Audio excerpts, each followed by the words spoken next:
guys, today I'm just going to quickly give you a little how-to guide on gearing setup for your RC cars. So first of all, this is really easy to understand once you get the hang of it, but for now, this is your spur gear, this is your pinion gear. Pinion gear usually is smaller, very rare that will be close in size to the spur gear right here. Very rarely will these two be close in size. The pinion is usually much smaller. This is actually an excessively large pinion gear. This is used for a racing car, and then you would usually use a smaller spur. This is an 86 tooth spur.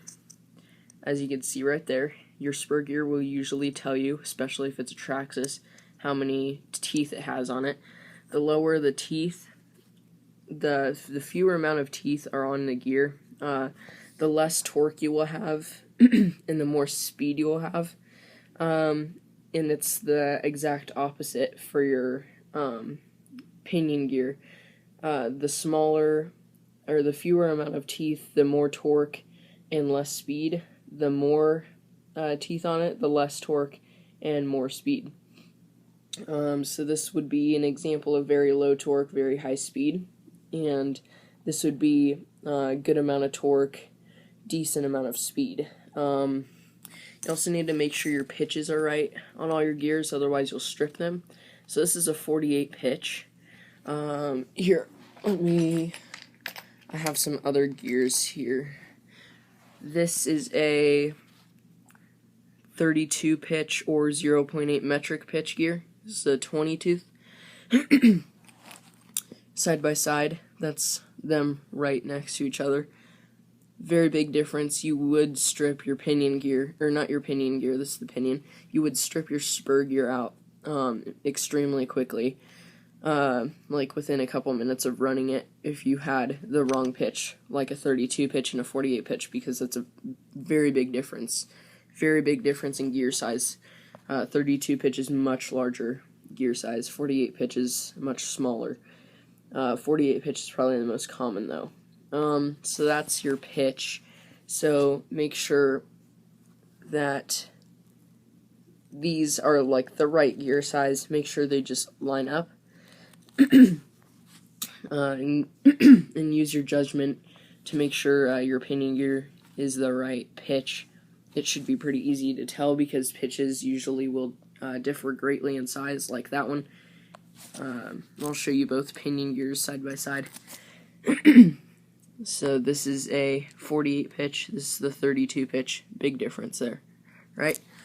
So just be careful with your pitch.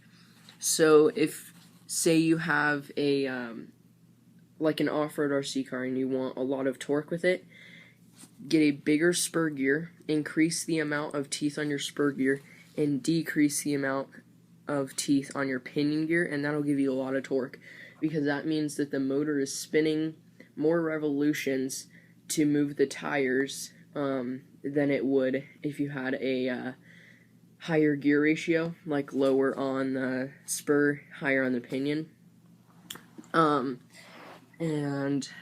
Therefore that would make the car go faster. If you had big gears, like not the spur gear, smaller spur gear, bigger pinion, that would make it go faster. But if you want torque, increase the size on the spur gear, decrease the size on the pinion gear, and your car won't go as fast, but it'll definitely have a ton of torque because the motor's spinning more. Therefore it has a little more, not really momentum, but it has more movement to move the car.